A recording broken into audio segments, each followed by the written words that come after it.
asalaamaaleykum mbokk yi di suivre si Daaray Technologie ñu ngi leen di gërëm te di leen jaajëfal dal leen a jàmm si seen nouvelle vidéo alors donc jusque là bon je pense que tout est ok ñu ngi nekk di récupérer par exemple position bi ñu ngi récupérer par exemple nombre d'éléments bi ñu ngi récupérer par exemple tableau jour bi maintenant on va faire tout simplement la mise à jour alors avant mise à jour bi dama bëggoon par exemple à ce niveau là ñu afficher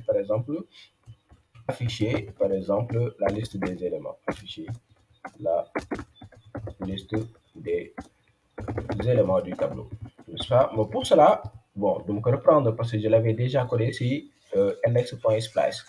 Donc, on va tout simplement récupérer une liste. Je pense que fi, fan lañ doon afficher carrément liste groupe. Donc, dans cette UL là, donc lii laay récupérer, contrôle C, ma ñëw ci sama splice, ma daal di koy def fii. Donc, loolu rek laa soxla. D'accord loolu benn la. am na par exemple méthode bu doon permettre def mise à jour donc fii si suuf laa ko créé maa ngi ko tuddee woon get all fruit n'est-ce pas permet de faire la mise à jour des listes d'éléments de la base URL donc bii tamit dinaa ko yittewoo alors donc fii dama koy créer dama koy ñëw copier dugal fii n'est-ce pas daal di koy jàmbas fii alors donc tour bi day changer parce que fii on parle pas de flux donc on va dire tout simplement mange contenu on va dire tout simplement ou bien fii lan la ko tuddee woon get wala ñu tuddee ko mange contenu mange content pour dire mise à jour contenu bon fii jarul je pense que jarul ñu koy compliqué di ko jox ay éléments parce que si benn UL rek lan am donc jarul lii benn UL kese lan am n'est-ce pas donc fii je pense que on peut faire ça même damay sélectionner lii CTRL X ma daal di koy effacer fii donc fii au lieu ma koy jox lii voilà bam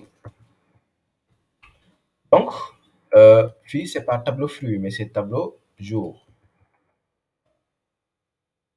voilà donc fii aussi je change la méthode c'est ça donc naraan yu jub boo ko déggee codage moo tax ñuy wax donc pour chaque élément n'est-ce pas donc fii je change aussi il faut faire très attention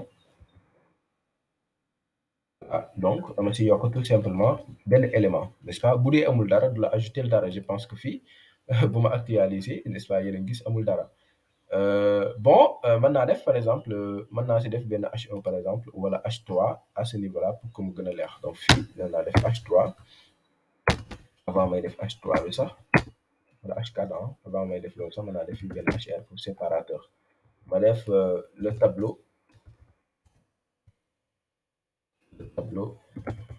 des jours donc fii ma actualiser yéen a gis le tableau des jours alors fii la war a afficher tableau baa ngi fii mais amagul dara mais idée bi mooy lan boo coché heure boo coché par exemple ñu ajouter si dara n'est-ce pas heure boo supprimer par exemple ñu def si dara donc bu neexoon sax par défaut mën nañ si par exemple ajouter les points par défaut n'est-ce pas voilà donc bu neexoon par défaut mën nañ si ajouter lundi ba dimanche pourquoi pas donc dans ce cas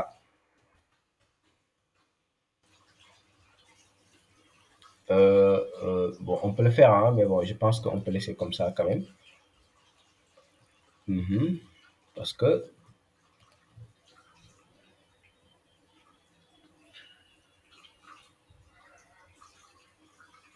parce que initialiser le tableau quand même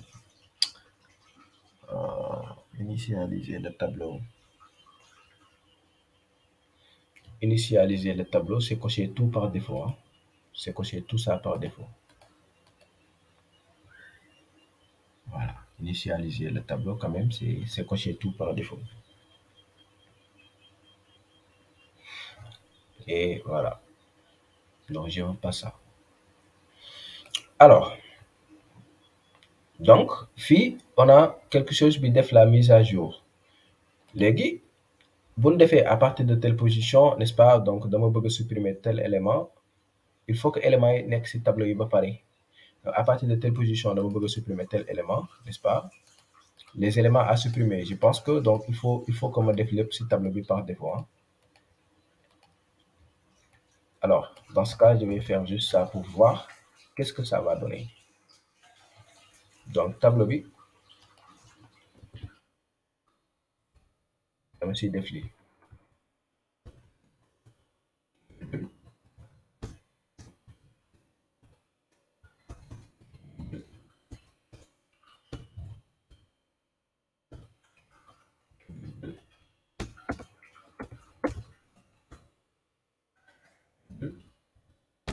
initialiser le tableau.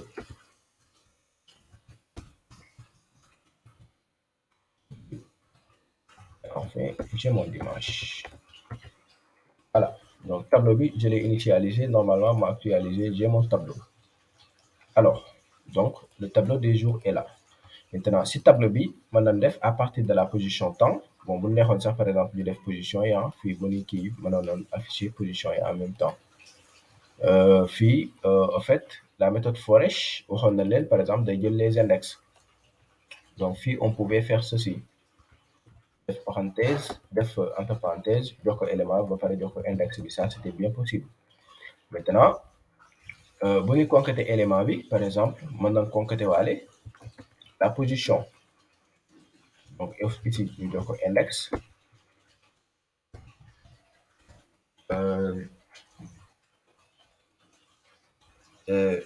Bon,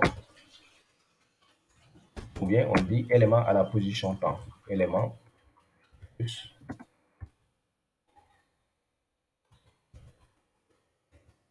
à la position index. Voilà. Fii bu ma actualiser da ngeen gis mardi à la position 0, lundi à la position 0, n'est-ce pas? Mardi à la position 1, à la position 2, à la position 3, à la position 4, à la position 5, etc. À la position 6. Et ça, à partir de la position, par exemple, 2, supprimez-moi 2 éléments, n'est-ce pas? Donc, on ne rajoute pas. Maintenant, dans ce cas, pour le faire, il faut utiliser, il faut qu'on ait un bouton, par exemple, action. Donc, bon, tout à fait en bas, avant balise ER, on va créer, par exemple, un bouton, appliquer. Appliquer avec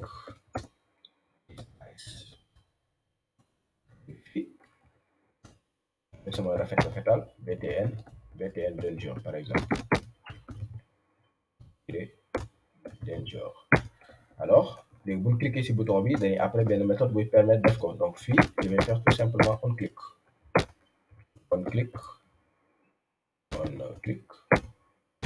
Là, où est ma fonction tout simplement apply. Tout simplement. Donc, ça permet tout simplement d'ajouter ou de supprimer. Parenthèse. Donc, apply splice, je crée par exemple ce souffle. Function. Donc, de toute manière, on va utiliser fonction flex, mais c'est pas grave, je vais utiliser juste ça. Voilà.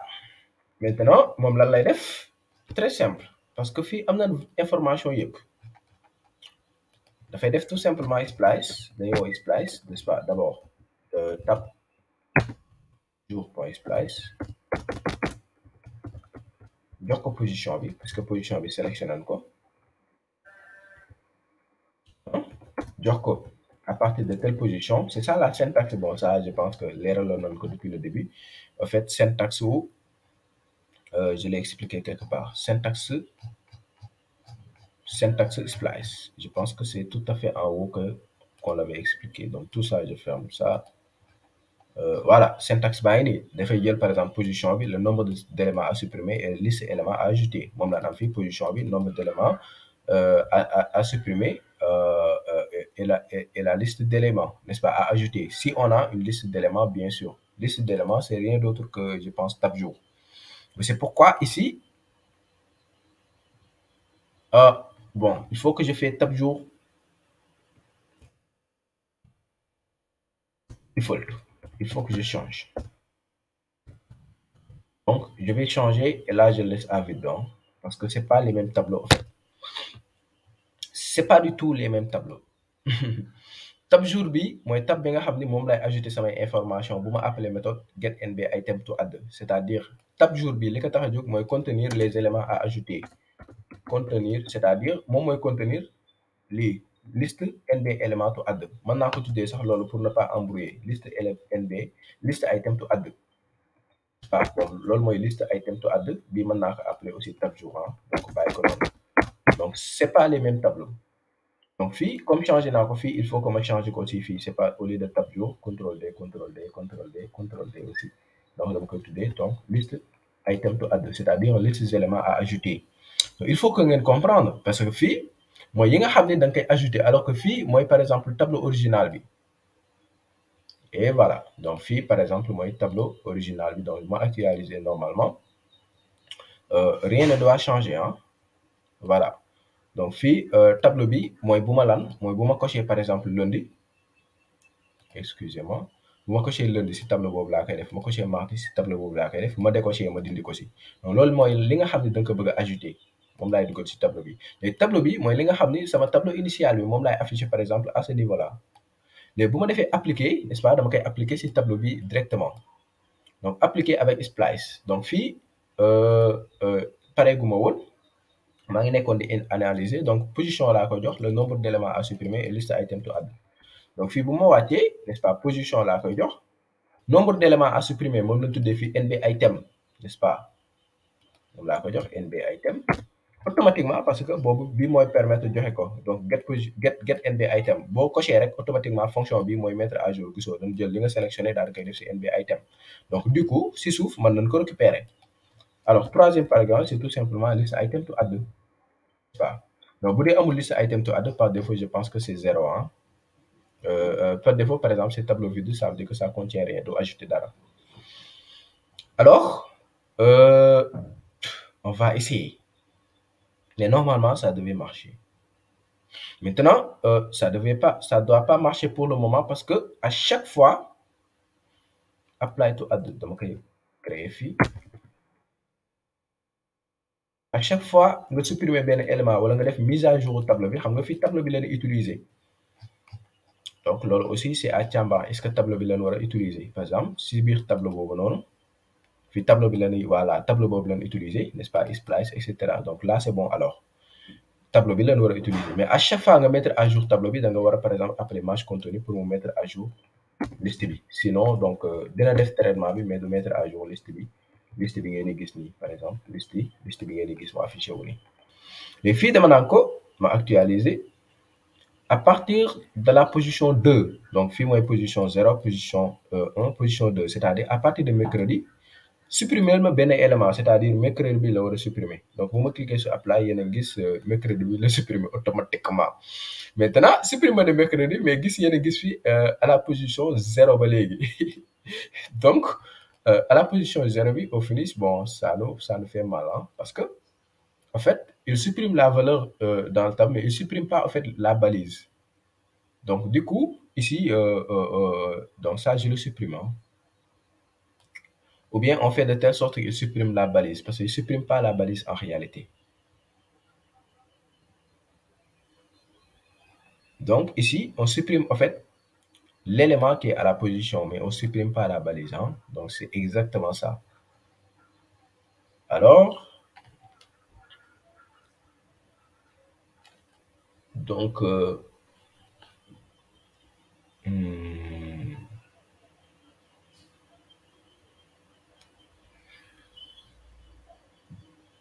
appliquer un hidden sur ça.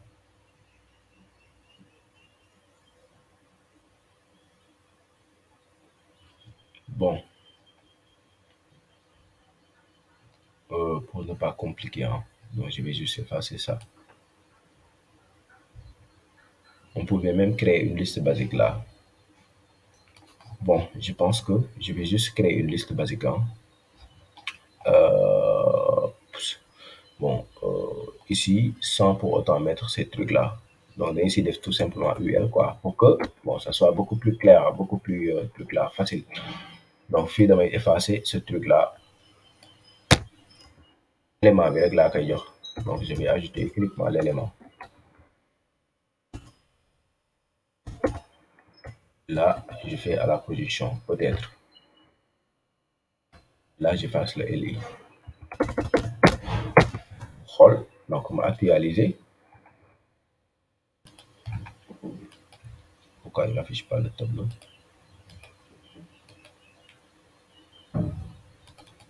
élément à la position.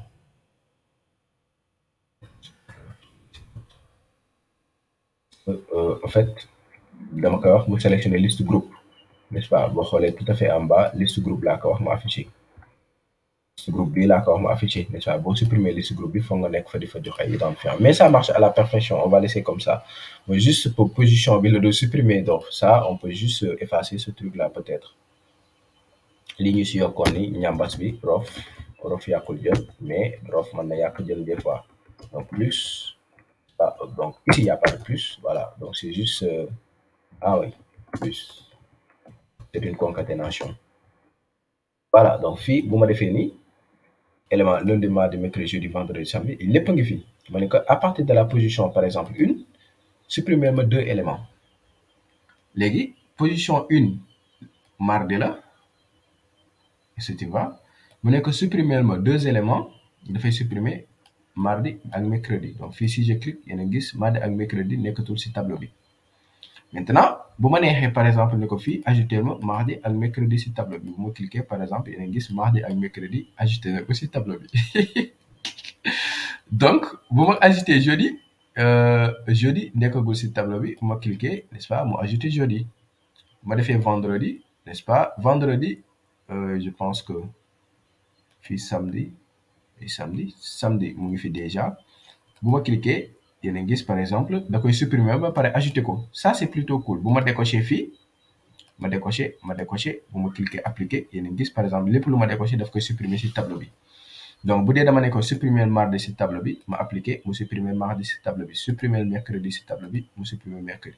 Donc ajouter lundi, mardi, mercredi, jeudi, vendredi et samedi et dimanche du moins ma appliquer automatiquement. Bon, bien vrai que daf koy ajouter sur la même ligne, mais c'est pas grave, hein. De toute façon il l'ajoute en fait parce que tableau bi lay interpréter tableau bi lay interpréter pour l'ajouter. Donc voilà. Donc je pense que c'est assez cool quand même. Donc c'est vraiment assez cool. Donc on pouvait faire à chaque fois qu'on fait une mise à jour, ñu après waat match content. Non mais je pense que là c'est bon, hein. Donc ça va guys, je pense qu'on a assez fait sur la méthode Splice. Donc idée bi c'était ça en fait, idée bi c'était pratiquer ensemble, mais bon Splice mënoon naa jël juste benn exemple bu yomb, hein. Mais voyez, on a fait pas mal de choses et li ñuy def yëpp da ngeen koy soxla au moment où ngeen di créer de vraies applications gisoo leen code bi c'est très avancé. Donc en réalité code yu mel nii ngeen di def. Donc mieux vaut ñu initier leen si que ngeen bàyyi ba par exemple dem en entreprise di jaxasoo quoi. Donc sama gars yi ma jox leen rendez-vous si beneen vidéo incha allah. maa ngi leen di jaajëfal bu leen fàttee abonné bu leen fàttee que liker les vidéos.